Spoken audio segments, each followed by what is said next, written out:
Gandang araw. Ito nga po pala yung pagsinag-duplex natin.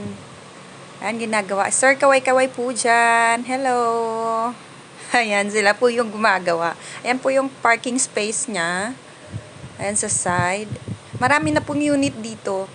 Sana, yan po yung bago nating unit. Bago lang po itong pagsinag-duplex natin. Ayan, pasukin po natin. Kinagawa pa sa taas, same lang din po siya, convertible 2 to 3 bedrooms, depende po sa laki.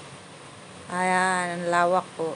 Ayan, maganda po sa mga bagong mag-asawa para iregalo sa mga asawa. I-message nyo lang po ako kung may tanong po kayo. Thank you.